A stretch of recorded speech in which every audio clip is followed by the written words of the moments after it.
오늘 아침에 우리가 읽은 본문 내용은 이제 엘리야가 승천한 이후에 일어난 두 가지 사건을 기록하고 있는데, 하나는 그 엘리야가 그랬던 것처럼 요단강 물을 가르고 이렇게 건너오게 되어지죠.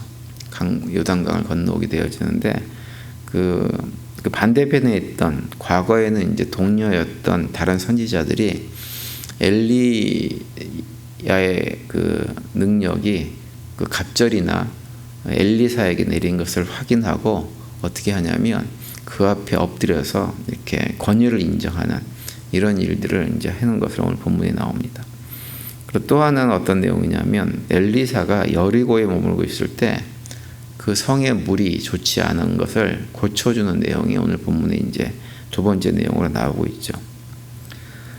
오늘 본문에 기록된 이 두 가지 내용은 그 엘리야의 영감보다 갑절의 영감을 얻게 된 엘리사, 이제 이스라엘의 새로운 대표적인 어떤 선지자가 된 그 엘리사라는 사람이 어떠한 성품의 사람이었는지를 우리에게 잘 보여주는 그런 내용이라고 할 수가 있어요. 특별히 이제 15절부터 18절까지 내용은 그 엘리야가 승천하는 모습을 직접 보지 못했던 다른 선지자들이 엘리야의 그 시신을 찾아 나서는 그런 내용이 나오는데요. 이제 오늘 아침에는 그 내용을 좀 중심으로 해서 말씀을 좀 생각해 보려고 합니다. 그 엘리야의 승천을 보지 못했던 다른 그 선지자들이 엘리사를 찾아와 가지고 어떤 얘기를 하냐면, 자신들이 엘리야의 그 시신을 찾아보겠다고 합니다. 성령이 그를 데리고 가다가 어딘가에 떨어뜨렸을지 모른다. 그러니 우리가 찾아가 가지고 엘리야의 시신을 찾아오겠다, 이렇게 얘기를 하죠. 근데 이제 엘리사는 너희들이 그럴 필요 없다, 처음에는 그렇게 얘기를 했어요. 그런데 엘리야의 시신이 어딘가에 떨어졌을 것이라고 믿고 있었던 사람들이 하도 강하게 이렇게 얘기를 하니까 결국은 엘리사가 그걸 허락을 합니다. 그 내용 이제 17절에 이렇게 기록하고 있죠. 무리가 그로 부끄러워하도록 간청하며 보내라 한지라 그들이 50명을 보냈더니 사흘 동안을 찾되 발견하지 못하고라고 이렇게 기록하고 있습니다. 엘리사가 엘리야의 시신을 찾아보라고 허락은 하긴 했지만 결국은 하나님께서 데려가 버리신 엘리야를 사람들이 찾지 못합니다.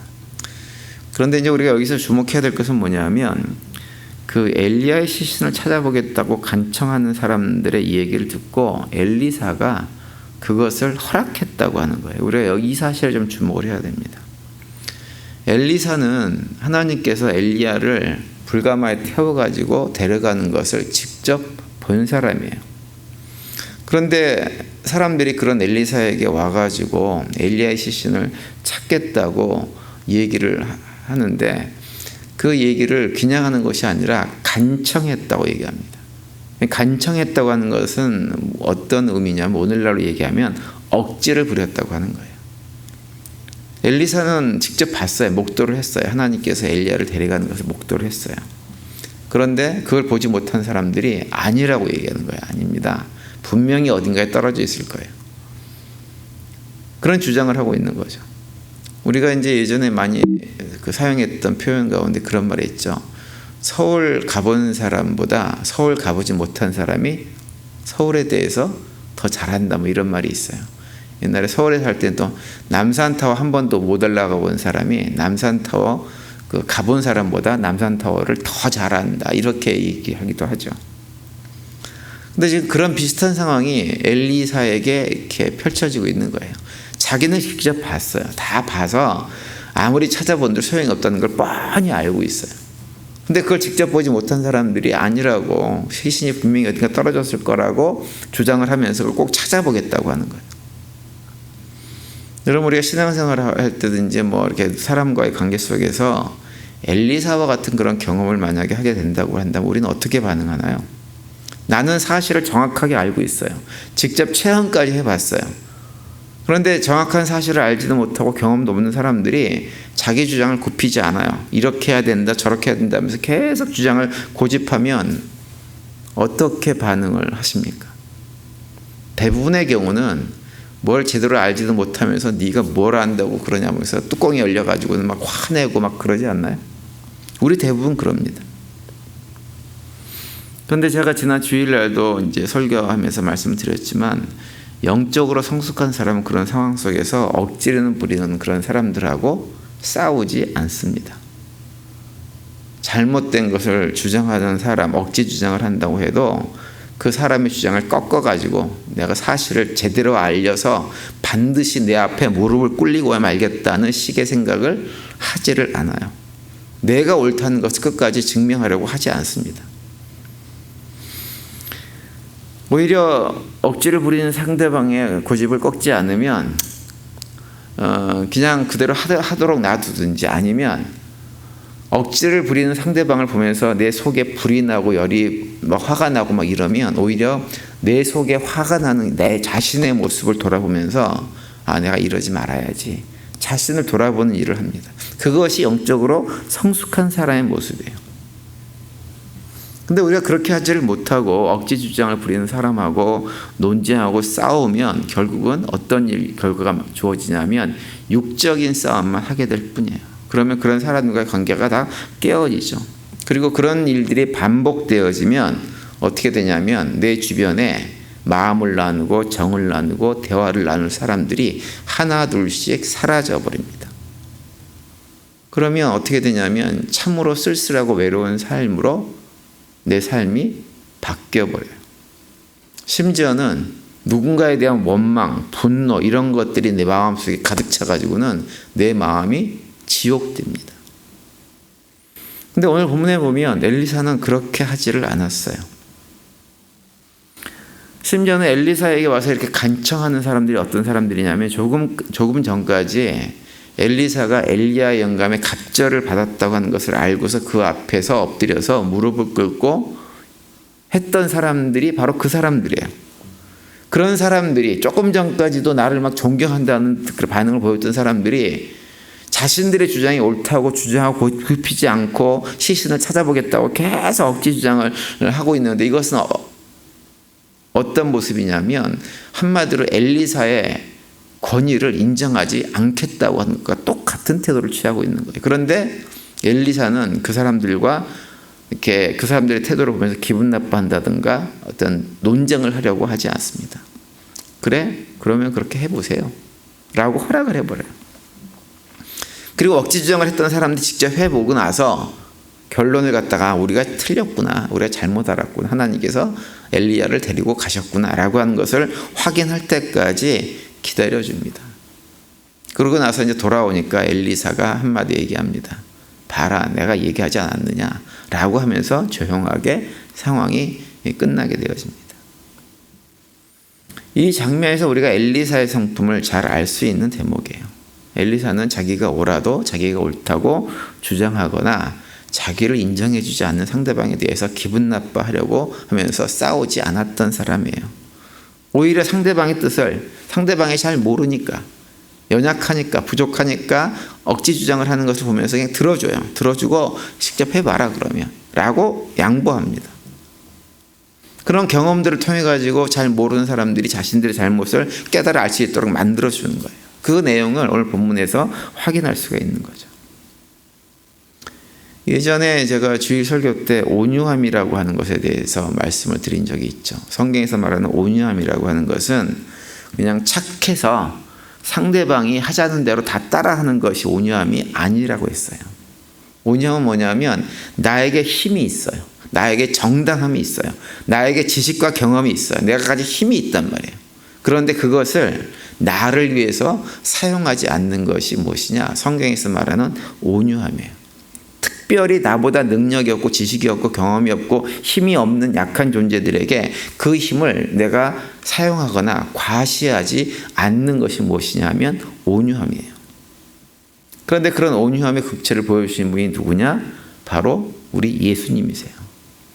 예전에도 한번 말씀드렸지만 예수님은 겟세마네 동산에서 잡혀가실 때 사실 그 상황에서 하늘의 천군 천사를 동원해가지고 자신을 죽이려고 온 사람들을 다 물리치고 할 수 있었지만 예수님은 그렇게 하지 않았습니다. 굳이 또 천군 천사를 동원하지 않아도 예수님이 자신이 가진 능력과 힘만 가지고도 종교 지도자들의 어떤 터무니없는 주장들을, 그들의 정죄 모함을 다 물리치고 십자가를 피할 수 있었어요. 벗어날 수 있었습니다. 그런데 예수님은 그런 상황에서 자기의 힘과 능력을 사용하지 않으셨어요. 예수님은 그 길을 걸어가시면서 예수님만 그 길을 걸어가기를 원했던 것이 아니라 예수님의 제자들인 우리들도 그 길을 걸어가도록 요구하십니다. 그래서 특별히 그 장면을 볼 수 있는 게 어디냐면 겟세마네 동산에서 대제사장들이 무기를 들고 예수님을 잡으러 왔을 때 베드로가 칼을 빼가지고 그 대제사장의 종의 한 명의 귀를 갖다가 잘라버립니다. 말고라고 하는 사람의 귀를 잘라버리죠. 그때 예수님께서 제자 베드로를 심하게 야단치시면서 뭐라고 하시냐면 검으로 서는 자는 검으로 망할 것이다. 그러니 칼을 칼집에 다시 집어넣어라 이렇게 말씀을 합니다. 마태복음 26장 52절 보시면 이에 예수께서 이르시되 내 검을 도로 집에 꽂으라. 검을 가지는 자는 다 검으로 망하느니라 이렇게 말씀을 하세요. 그러면서 하시는 말씀이 53절에 이렇게 말씀합니다. 너는 내가 내 아버지께 구하여 지금 12영 더 되는 천사를 보내시게 할 수 없는 줄로 아느냐 이렇게 말씀을 하죠. 엄청난 힘이 있으신 분이 예수님이세요. 그런데 예수님은 그 힘을 사용하지 않으세요.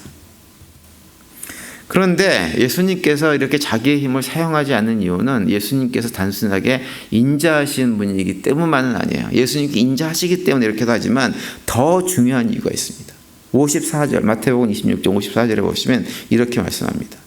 내가 만일 그렇게 하면 이런 일이 있으리란 성경이 어떻게 이루어지리요 하시더라 이렇게 말씀하고 있어요.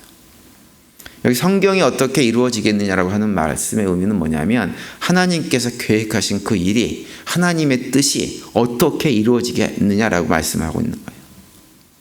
예수님은 자기가 부당한 대우를 받는 것보다 그리고 그 부당한 대우에서 벗어나는 것보다 무엇을 더 원하셨냐면 하나님의 말씀인 성경이 자신의 삶을 통해서 그대로 이루어지는 것을 더 원하셨다고 하는 거예요. 그걸 더 중요하게 생각했다고 하는 거죠.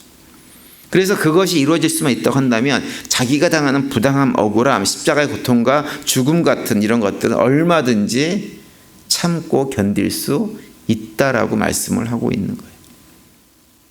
그러면서 우리도 그 길을 걸어가라고 말씀을 하세요. 그런데 우리는 조금의 억울함도, 조금의 분함도, 조금의 부당함도 참고 견디지 못합니다. 우리의 그 연약한 모습이에요. 그런데 예수님은 우리에게 그 길을 같이 걸어가자라고 말씀을 하고 있는 거예요. 그래서 우리가 살아가면서 나를 좀 부당하게 대하고 내가 정확하게 알고 있는 사실을 제대로 알지도 못하는 사람이 억지 부리고 심지어는 그런 과정에서 내 인격과 자존심을 막 훼손을 하려고 할 때 우리가 생각해야 될 것이 있어요. 그런 상황 속에서 내가 살기 위해서 내 자존심 세우고 내가 훌륭하고 똑똑하다고 하는 내 영광을 드러내는 삶을 살기 위해서 상대방과 싸울 것인지 아니면 그런 상황 속에서도 내 영광이 아닌 하나님의 영광을 드러내는 삶을 살기 위해서 그 상대방들에게 온유함으로 친절함으로 관대함으로 대할 것인지를 우리가 생각해보고 선택을 해야 합니다. 저는 우리 교회에 나오신 오늘 새벽에 나오신 우리 모든 성도님들도 그렇고 우리 교회 모든 성도님들도 예수님처럼 하나님의 영광만을 드러내는 삶을 살아내기로 선택하는 삶을 살아낼 수 있게 되기를 간절히 바랍니다. 온유함으로 다른 사람들을 대함으로 해가지고 나보다 지식도 경험도 능력도 부족한 사람들을 이해해주고 품어주는 삶을 살아낼 수 있게 되기를 바랍니다. 그것이 우리가 가져야 될 진짜 능력이에요. 따라서 오늘 하루 그런 삶을 살아가시면서 그런 삶을 통해서 하나님께는 영광을 올려드리고 또 우리는 하나님의 은혜 안에서 세상이 알지 못한 참된 평강들을 누리며 살아가는 복된 하루가 되시기를 간절히 축원을 드립니다.